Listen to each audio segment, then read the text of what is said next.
Tu veux te lancer en freelance en 2025, mais tu sais pas du tout par où commencer, alors cette vidéo elle est faite pour toi. J'ai accompagné des dizaines de freelance ou de CDI dans une transition vers le freelance et il y a toujours les mêmes patterns d'erreurs qui sont faits et donc je vais essayer de te les partager dans cette vidéo en détaillant le plus possible pour que tu évites de faire ces erreurs-là. J'ai encore eu la semaine dernière une personne qui avait voulu se lancer tout seul en freelance et qui avait fait exactement ces erreurs-là, qui pensait que son réseau suffirait, qui pensait que faire un post sur LinkedIn, Hello, je suis open to work, ça suffirait. Bon, force est de constater que ce n'est pas le cas. Et donc, sans parler de tous les process, de toutes les méthodes que je mets en place avec les personnes que j'accompagne, là, le but, c'est de voir déjà les erreurs et ce qu'il faut faire, quels sont les prérequis pour pouvoir se lancer dans la recherche d'un client. Donc, on attaque directement sur un premier point qui est la clarté dans tes motivations. Ça peut paraître anodin, ça peut paraître tout bête, mais c'est juste de mettre par écrit pourquoi est-ce que tu te lances en freelance. Qu'est-ce qui te motive? Est-ce que c'est l'argent? Est-ce que c'est la liberté? Est-ce que c'est parce que tu as un copain qui l'a fait lui aussi et qu'en fait c'est pas forcément clair pour toi?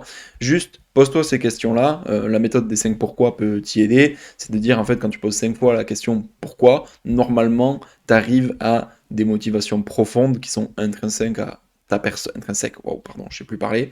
Intrinsèques à ta personne. En même temps, j'utilise des mots compliqués. Donc voilà, quel rythme de vie tu as envie d'avoir, quelles évolutions tu as envie d'avoir, pourquoi est-ce que tu fais ça, qu'est-ce que ça va te permettre de faire d'être freelance. Tout ça, ça va pouvoir t'aider à clarifier ton positionnement et ça va surtout pouvoir t'aider à mieux te vendre parce que tu auras des arguments beaucoup plus forts une fois que tu seras face au client. Mais ça se ressent aussi en amont, c'est-à-dire dans ton CV, dans ton profil LinkedIn, dans les messages que tu vas envoyer, et ensuite, quand tu seras face au client, évidemment, tu auras plus d'arguments. Et notamment le jour où tu auras quelqu'un en face de toi qui dira, ben ouais, mais moi je suis plutôt intéressé pour te prendre en CDI. Ok, bon ben voilà, moi je t'explique ma vie, mes choix, mon pourquoi. Et du coup, après, à partir de là, bon, ben, je vais pas te forcer à prendre un freelance si tu n'as pas envie de travailler avec des freelances, c'est évident. Mais normalement, ça devrait pouvoir t'aider à mieux te positionner. Un autre point qui est beaucoup trop sous-coté, c'est d'avoir une vision long terme. Alors, ça peut paraître à nouveau contre-intuitif parce que on se lance en freelance, c'est un peu un saut dans le vide. Imaginons que tu n'as pas eu de rupture conventionnelle, tu viens de démissionner, tu as 3 mois pour faire ton préavis, vois long terme. Le fait d'être freelance, si tu te lances là-dedans, c'est pas juste pour une mission, juste pour engranger un peu d'argent, c'est que tu es dans une mentalité qui correspond à ce taf-là. Donc, plutôt que de te ruer vers ton réseau chaud, aller demander de l'aide alors que tu as encore 3 mois de préavis, commence par optimiser tes outils. C'est tout bête, mais juste, tu fais les 5 P qu'on a vu avant, tu précises un petit peu ton projet, tu fais une analyse de marché, tu optimises tes outils, donc tu vas refaire ton LinkedIn, tu vas refaire ton Malt, tu vas refaire ton portfolio, tu peux refaire tes projets perso, tu as 3 mois où tu es chez un client, ou en vrai tu peux faire un projet qui va être le projet type client. Si tu veux demain aller vers du forfait, j'en vois beaucoup qui font de la création de sites internet qui n'ont jamais créé un site. Et donc en fait, juste fais un site, demande à ton réseau chaud qui pourrait être intéressé par un site internet, fais-le pour lui, utilise-le comme une page vitrine, comme quelque chose sur lequel tu peux mettre en avant ton travail. Si tu es dev backend, retourne dans ton GitHub, va améliorer ton code, va améliorer ta documentation, va améliorer tes commentaires pour que ton code soit le plus clair possible pour donner envie à quelqu'un de te recruter. J'ai cité 2 exemples, ça marche pour tous les métiers. Juste clarifie ton offre, clarifie tes outils et anticipe le mieux possible. C'est une vision long terme, c'est pas juste trouver un client, c'est trouver des clients pendant des années. Donc en fait, ce travail-là, tu as le temps de le faire, fais-le à ce moment-là. Niveau d'engagement réel. Ça, pareil, je le répète assez régulièrement, même à des gens que j'ai déjà accompagnés ou que j'accompagne sur du long terme. Euh, Quand on se lance en freelance, il y a des contraintes, évidemment. Il y en a qui sont évidentes, le fait de devoir faire de l'administratif, le fait que si t'as pas de mission, t'as pas d'argent, le fait... Enfin, il y a plein d'éléments comme ça qui sont importants. Tu vas devoir mettre de l'argent de côté parce que tu n'auras pas de retraite, tu vas devoir investir dans d'autres moyens justement d'avoir de l'argent pour plus tard. Bon, ça, t'es OK avec ça. En général, là où ça bloque le plus, c'est que tu te rends pas compte que tu vas devoir devenir commercial. Et ça, c'est beaucoup trop important. C'est que j'aime bien prendre cet exemple-là, et si tu as déjà regardé des vidéos de moi, je pense que tu l'auras peut-être déjà vu, mais tu verras jamais un commercial arriver avec une plaquette, te la présenter et te dire, bah vas-y Lila et pose-moi des questions. Et pourtant, c'est ce que 99% des freelances font quand ils sont en entretien. Ils ont dit, bah, vous avez lu mon CV, regardez, posez-moi des questions. Non. Tu dois être ton propre commercial. Donc, tu vas devoir te vendre. Et ça, il y en a plein qui me disent, oui, mais moi, c'est pour ça que je passe par des ESN, je passe par des intermédiaires. C'est faux. L'ESN va te préparer, évidemment, à la rencontre client, parce qu'elle connaît bien son client. L'apporteur d'affaires peut connaître bien son client et t'aider à te préparer. Mais c'est toi qui vas devoir te vendre. Donc, le fait de passer par une ESN ou le fait de passer par un apporteur d'affaires, ça te fait juste sauter les étapes en amont de prospection, de prise de contact, pour aller chercher le rendez-vous. Franchement, c'est pas le plus compliqué. Donc, oui, tu vas devoir te vendre, peu importe par qui tu passes. Donc dès le départ, accepte-le, que tu deviens ton propre commercial, tu deviens aussi ton propre responsable marketing. Ça rejoint un peu ce que j'ai dit avant, sur lequel tu vas devoir préparer tous tes outils de visibilité. Ben là, c'est pareil. Tu vas devoir préparer tes pitchs, tu vas devoir préparer tout. Tu es ton propre commercial, tu vas devoir te former. Alors, j'en entends déjà me dire, ah ouais, mais moi je suis pas commercial, je suis plutôt introverti. Je suis développeur à la base, je suis un profil ingénieur plutôt introverti, je suis pas du tout quelqu'un d'extraverti, d'hyper sociable à la base. J'ai beaucoup évolué, j'ai beaucoup appris. J'aime bien donner un exemple pour ceux qui s'intéressent. Voilà, petite reco en live pendant ma vidéo. Ça, comment se faire des amis? Évidemment, tu lis pas ça à la plage parce qu'on va se moquer de toi. Enfin non, vu que t'as pas d'amis, on va pas se moquer de toi, mais j'ai lu ce livre et c'est une masterclass de marketing et de communication humaine. Ça s'applique à tous les domaines, mais c'est pas juste pour se faire des amis, c'est aussi pour manager, pour faire plein de choses, pour la communication humaine, pour la communication non verbale, analyser pas mal de choses. Ça, c'est hyper important. Si tu lis ce livre, tu as déjà fait plus que 95% de ce que font les freelances. Si tu te formes, en commerce, en gros, tu n'as pas besoin de devenir un commercial. Tu as besoin d'avoir les process d'un commercial, de comprendre quel est leur métier, comprendre quels sont les enjeux des clients. Intéresse-toi à tes clients, intéresse-toi à tes prospects. J'ai fait une série de vidéos qui sort, ou qui est en train de sortir, je ne sais pas quand est-ce qu'elle sortira cette vidéo-là, mais j'ai fait toute une série de vidéos où justement je vais donner la parole à des clients pour, en toute objectivité, qu'ils donnent leurs tips pour vous aider à justement vous positionner face à eux. Ça, c'est hyper important, mais souvent on demande du feedback quand on est engagé. C'est-à-dire, bon, ben voilà, je t'ai rencontré, est-ce que tu peux me donner un feedback sur ce que tu as pensé de moi? Mais la personne va être pas objective dans le sens où si elle te veut, elle va te faire des compliments, et si elle te veut pas, elle va peut-être pas oser ne pas te faire des compliments, ou alors elle va te faire un retour qui va être un peu négatif. Là, le but de ma série de vidéos, c'est que justement, on parle pas d'une personne, c'est assez objectif. Mais sers-toi de la vie de ces clients-là. Comment est-ce qu'ils font pour recruter? Comment est-ce qu'ils font pour aller chercher les candidats? Et ça va être important. Le but d'un commercial, c'est de l'humain, c'est de comprendre quel est le besoin de son client. Toi, tu es la personne la mieux placée pour pouvoir te vendre. Tu seras toujours mieux placé qu'un commercial. Donc en fait, si tu fais cet effort-là, de comprendre quelles sont tes forces, quelles sont tes faiblesses, analyser ton marché, et d'essayer de comprendre les besoins de tes clients, dans ce cas-là, tu seras meilleur que n'importe quel commercial. Tu auras une approche beaucoup plus analytique et beaucoup plus claire sur ce que cherche ton client et ce que tu as à lui proposer. Donc non, tu n'auras pas à devenir le cliché du commercial qui va prospecter toute la journée par téléphone.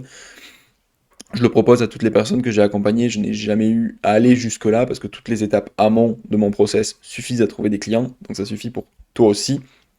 Donc juste accepte que tu vas devoir devenir un peu commercial, optimise ton process pour ne pas devenir un cliché de commercial et juste avoir les résultats en optimisant ça. J'ai dit optimiser beaucoup trop de fois. Le choix de ton positionnement. Ça, j'ai parlé juste avant de l'analyse de marché. Donc, le choix de ton positionnement, il peut paraître évident si tu es développeur full stack, Node, React par exemple, mais tu peux aller chercher quelle typologie de mission, quel type de client. En fait, tu peux très bien te spécialiser sur des missions de 3 mois où en fait tu vas aider un client à connecter une API bien précise. Tu vas aider un client à faire un type de migration. Tu vas aider un client à faire un truc bien précis. J'ai eu un consultant avec qui j'ai travaillé sur lequel il a eu plusieurs missions où c'était de la connexion API qui permettait de connecter Jira à leurs outils de documentation. Donc ça peut être un exemple. Il peut se spécialiser là-dedans. C'est pas du tout cœur de métier. Donc même pour un client qui aime pas trop les freelances parce que justement il veut pas laisser accès, ouvrir le capot à quelqu'un d'externe à sa boîte. Typiquement, ça c'est un truc qui peut être une perte de temps pour ses freelances à lui, mais où s'il a quelqu'un d'externe qui est expert là-dedans, qui l'a déjà fait plusieurs fois, il peut le prendre pour faire ça. Donc ça c'est un exemple de niche. C'est pas nécessaire d'avoir une niche. Ça je le vois aujourd'hui pour trouver des missions, il faut se spécialiser, il faut être niché. J'ai donné un exemple à l'instant, il peut y en avoir des milliers, ça peut être sectoriel, ça peut être local. Oui, moi j'ai un exemple, je suis de la région toulousaine, Rodez est une petite ville pas loin, oui, si t'es dev à Rodez, en effet, tu peux avoir une niche parce que personne ne veut aller bosser là-bas, à part les 3 devs qui habitent là-bas. Voilà, et tu peux avoir une niche qui est juste sur ta localisation. Mais c'est pas non plus une nécessité. Des fois, être généraliste, ça peut aussi être un atout. Par exemple, regarde chez Alten, Atos, Capgemini, combien sur les plateaux qui bossent pour les grands groupes en France, combien il y a de devs standards, qui sont juste une personne qui vient apporter leur soutien à une équipe. Et bien ça peut être une spécialisation en soi, de dire, ben moi je suis généraliste, je m'intègre bien aux équipes. Là par contre, il va falloir que tu sois hyper rigoureux sur les outils que tu as donné ton analyse de marché. J'ai donné un exemple il n'y a pas longtemps, j'ai fait une analyse de marché avec quelqu'un où en fait on s'était rendu compte que les skills supplémentaires d'avant, genre Kubernetes et Docker dans l'exemple, étaient devenus des must-have. Et donc en fait il a dû se former là-dessus. Ou en fait pour un développeur back-end, il pensait pas que c'était une nécessité. Et en fait par rapport à son secteur, par rapport à sa stack, c'était devenu une nécessité. Et du coup il l'a mis en avant et ça l'a aidé à trouver des missions. Donc si tu es généraliste, essaye de analyser au mieux les besoins de tes clients, quels sont les outils supplémentaires qui vont aider un dev généraliste, justement, parce que, bon, ben voilà, juste le mec qui crache du Node, ça va pas leur suffire, il faut être capable de se connecter à tout l'écosystème qu'il y a autour, être capable de faire un code clair, un code documenté, un code commenté, parce que, ben voilà, tu es freelance, tu es externe, ça peut être un stress pour eux de donner accès au capot, comme j'ai dit tout à l'heure, à quelqu'un d'externe, donc juste si tu es capable de ne pas te rendre de ne pas les rendre dépendants de toi, parce que tu fais quelque chose qui est hyper clair et hyper documenté, ça c'est un énorme atout si tu es généraliste. Mais être généraliste, ça peut être un très bon choix. Le TJM. Ça c'est quelque chose de hyper important, dans le sens où c'est ce qui va faire ta valeur perçue. En gros, sur Malte, j'aime bien la mention qu'ils ont mis, c'est le TJM indicatif. C'est-à-dire que en fait, oui, le TJM peut énormément varier. C'est pas parce que sur Malte, il y a écrit que ton TJM est à 600 que tu peux pas augmenter ou diminuer en fonction de la relation que tu vas avoir avec le client, en fonction de comment tu le sens, en fonction de plein de choses. Par exemple, si tu as 1600 euros et qu'il te propose une mission qui te plaît pas forcément et qui est plutôt courte, tu peux lui dire ah ouais mais non, moi 600 euros c'est pour des missions longues, là sur une mission courte en fait c'est 800. À l'inverse, si tu as quelqu'un qui va te proposer une mission un peu plus longue mais qui t'intéresse vraiment, tu peux baisser ton TJM également. Tu peux quand même baisser ton TJM même s'il te propose une mission plus courte parce que la mission t'intéresse particulièrement. Tout se justifie. De lui dire en fait vous êtes pile sur ma stack, vous êtes sur un projet qui m'intéresse particulièrement parce que secteur, parce que feeling avec vous, parce qu'il y a de l'humain, parce que tout, je peux baisser mon TJM. Et inversement, tu peux toujours aussi l'augmenter et trouver des raisons pour l'augmenter. Donc, oui, ça crée un positionnement de valeur. Par contre, j'ai déjà utilisé les deux stratégies avec des personnes que j'accompagne. De mettre un TJM très haut pour ensuite le baisser dans la négociation pour avoir une valeur perçue initiale qui est élevée, ou alors mettre un TJM bas pour avoir un petit peu plus de volume, quitte à diminuer la valeur perçue, mais pour au final ouvrir plus de portes et avoir plus de gens qui te contactent aussi, même les petits budgets. Et après négocier avec eux des augmentations, voire même démarrer puis négocier une autre augmentation plus tard. Le télétravail. Ça, c'est quand même un point clé sur la négociation du TJM. Le temps de déplacement, le coût du déplacement. En fait, tu es freelance, donc tu es pas en CDI dans une boîte. Ils vont pas te filer des indemnités kilométriques ou autres. Donc en fait, ça, tu peux aussi justifier une hausse de TJM en disant ah oui, mais attendez, là vous me demandez d'être sur place 2 jours par semaine. Moi, ça va me coûter tant.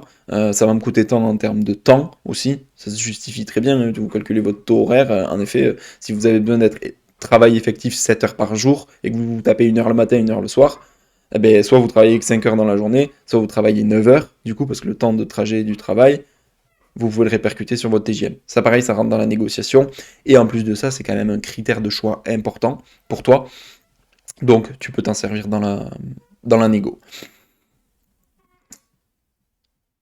Le profil optimisé.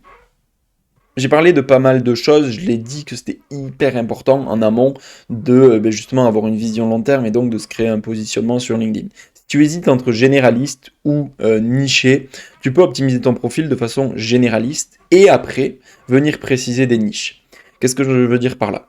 En gros, optimise ton profil sur tes compétences clés. Tu es développeur, Node, React. Tu n'es pas développeur full stack, tu n'es pas développeur back-end, tu n'es pas expert quelque chose, tu n'es pas senior quelque chose. Ces mots-là ne veulent rien dire. Moi, j'ai été dans la position du recruteur, je ne tapais pas senior dans la barre de recherche.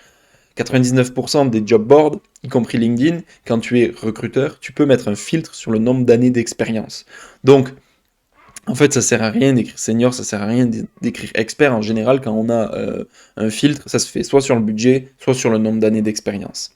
Je donne pas de conseils sur le fait que tu puisses tricher en mettant des projets perso ou en mettant une alternance en CDI pour apparaître en expérience. Je te conseille pas du tout de faire ça.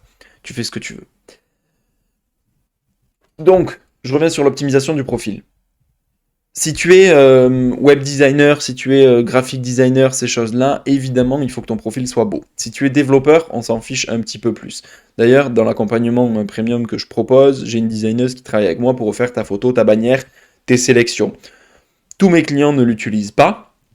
Et pour l'instant, en tout cas, peut-être que j'ai pas fait assez de volume et assez d'analyse, mais de ce que je vois, il n'y a pas de pattern qui me montre que ceux qui ont pris l'optimisation esthétique closent plus ou en plus de rendez-vous que les autres. Pour moi, ce qui est important, c'est les mots que tu utilises, c'est le contenu qu'il y a dedans. Après, la forme, oui, si tu fais des métiers visuels, c'est important, mais si tu fais un métier technique, pour moi, c'est pas forcément de l'optimisation hyper importante. Par contre, ce que tu dois faire, c'est, via ton analyse de marché dont j'ai déjà parlé avant, optimiser tes mots-clés. J'ai enlevé déjà tous les mots valises qui servent à rien. Le mot freelance, je suis pas trop d'avis sur le fait de le mettre ou pas, puisque de toute façon, si c'est des gens qui sont contre le freelance, tu vas avoir beaucoup de mal à les faire changer d'avis. Donc de ne pas l'écrire, c'est tu peux te faire perdre du temps dans le sens où tu vas faire des entretiens avec des gens qui sont complètement fermés, et de l'écrire, tu vas juste peut-être perdre des opportunités parce que tu en as certains qui hésitent, mais bon, comme ils voient freelance, ils y vont pas, et du coup, ça te donne pas l'opportunité de leur donner tes arguments. Donc bon, ça c'est un choix, j'ai pas d'avis là-dessus.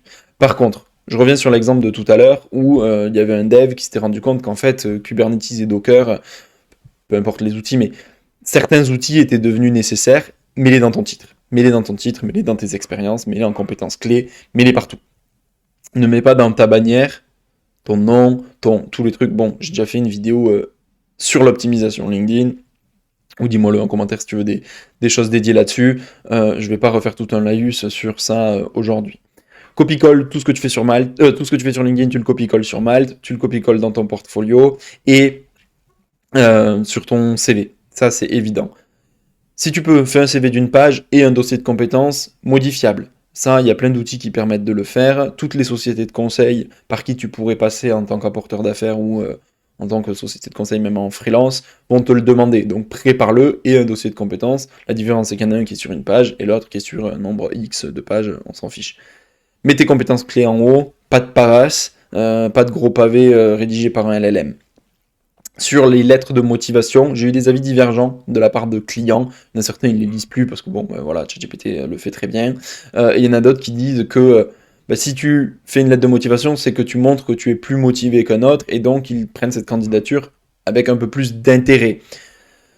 Bon, là, c'est une vision très long terme de la part du client dans le sens où ce qu'il m'a dit, lui, c'est que si tu fais une fausse lettre de motivation faite par un LLM, bon, ça va se cramer juste après et en fait, tu vas te griller plus qu'autre chose. Si ça te permet de décrocher un rendez-vous et que, voilà, une fois que tu as décroché le rendez-vous, tu relis bien ta lettre de motivation, tu vois où est-ce que ton LLM est allé chercher des infos sur le site du client, etc., et que tu t'y intéresses vraiment, ça peut te servir.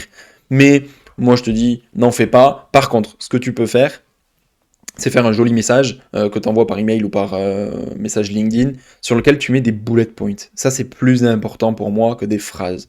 Tu remets les compétences clés dans l'annonce du client, dans l'annonce que tu as vue, ou même une vieille annonce, ou dans le profil de notre freelance qui bosse chez ce client-là, par exemple. Tu peux aussi te servir des profils similaires qui bossent chez ce client pour optimiser ton profil.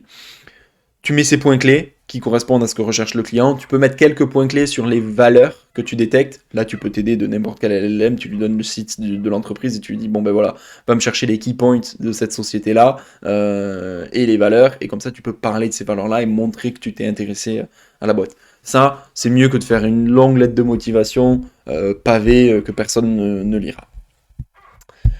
La présence sur LinkedIn. À nouveau, là, il y en a beaucoup sur LinkedIn qui disent que c'est une nécessité d'être hyper présent, que si tu ne postes pas, tu n'auras pas de clients, que si tu ne fais pas 1000 commentaires à la seconde, tu n'auras pas de clients. Ça, pour moi, c'est une erreur. J'ai accompagné plein de freelances qui, ben, justement, ne voulaient pas forcément poster, qui n'avaient pas forcément envie de poster sur LinkedIn et qui n'ont pas eu à le faire. Parce qu'en fait, je prends souvent cet exemple, les meilleurs devs, est-ce qu'ils postent sur LinkedIn? En général, non. Ou alors, c'est parce qu'ils ont un intérêt commercial, parce qu'ils vendent un SaaS, parce que machin, mais en tout cas, ils ont des parts dans la boîte qui fait qu'ils vont vendre. Les meilleurs n'ont pas besoin de faire ça. Donc en fait, tu n'es pas obligé de poster.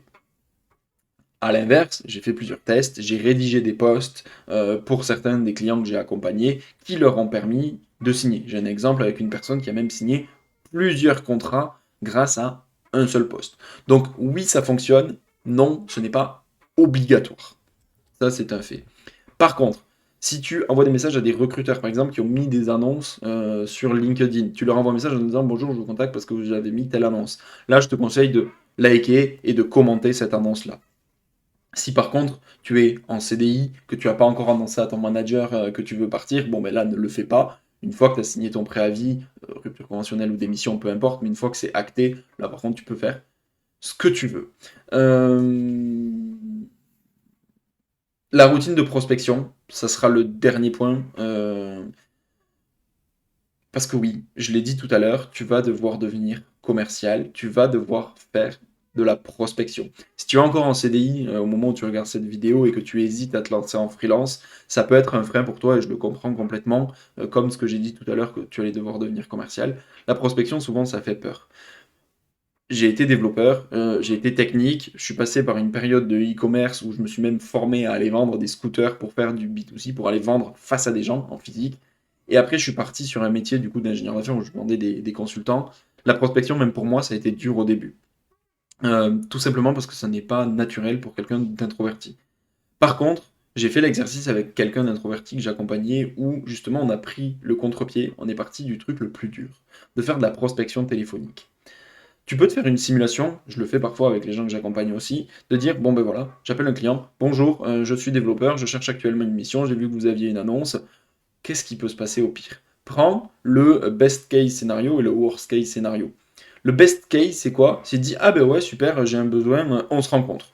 Nickel, t'as ciblé dans le mille, t'as un rendez-vous, ça va pouvoir closer. Le mec, il a en face de lui quelqu'un qui est ultra motivé, tu lui as prouvé en lui téléphonant, qui casse un peu les habitudes et qui se démarque de sa concurrence. Ça peut dérouler. Worst case scénario, il te raccroche au nez, il te dit pas du tout, j'ai pas besoin, j'aime pas les frais. Enfin, au pire, il raccroche quoi. Et il t'aura oublié une minute plus tard. Donc, prends ça en te disant, bah, ben voilà, si je devais faire de la prospection téléphonique, comment ça se passerait, best case, worst case. Je te demande pas d'aller jusque-là, tu n'as pas besoin de faire ça. On revient un peu en arrière, tu peux faire uniquement dans un premier temps des demandes d'ajout sur LinkedIn. Tu peux faire des messages sur LinkedIn, tu peux faire des emails où il y a de la synchrone, où tu as le temps de réfléchir, où tu as le temps d'utiliser mon intelligence artificielle que j'ai entraînée pour faire de la prospection via LinkedIn. Donc, tu as plein d'outils qui vont pouvoir te permettre de le faire sans réinventer la roue, sans devenir un commercial, sans avoir à faire de la prospection téléphonique. Mais tu vas devoir aller chercher les gens. Tout ce que j'ai décrit avant va te permettre de faire venir des gens à toi. Ça, c'est important. C'est ce qu'on appelle l'inbound. C'est de l'optimisation, c'est du SEO. C'est ce qui va faire que les gens vont venir te voir. Si tu veux avoir le choix dans tes missions, donc dans les critères, dans le télétravail, dans ces choses-là, tu vas devoir aller chercher des gens. Moi, je t'invite à ne pas subir, ne pas prendre des missions par défaut, mais plutôt à aller les chercher, à aller chercher du volume. Si tu mets en place tout ce que j'ai dit, tu trouveras des missions, tu auras des opportunités, et tu pourras même avoir le choix dans les missions sur lesquelles tu vas pouvoir travailler. Et ça, aujourd'hui, c'est quand même la plus grande des récompenses de pouvoir se dire, ben, j'ai le choix, je peux choisir ma mission, je peux dire non.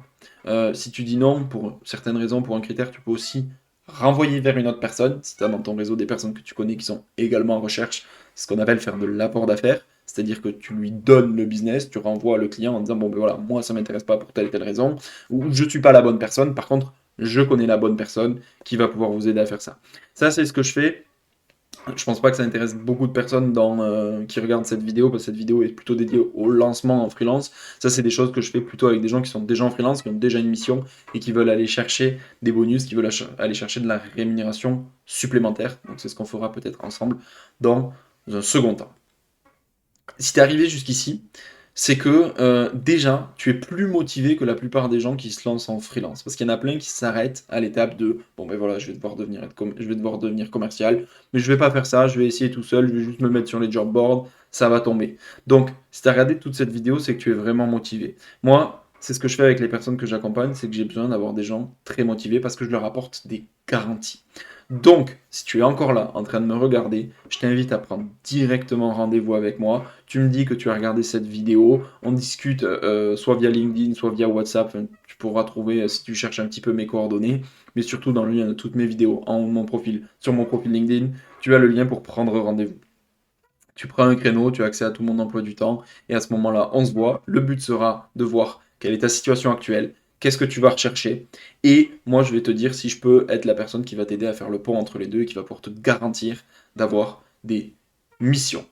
Et au pire, si tu n'es pas intéressé, je te donnerai accès à des outils gratuits qui pourront également t'aider en plus de cette vidéo. N'hésite pas à commenter si tu as des questions, s'il y a quoi que ce soit d'autre, et sinon tu peux m'envoyer des messages en privé. Et maintenant, je te remercie et je te dis à la prochaine.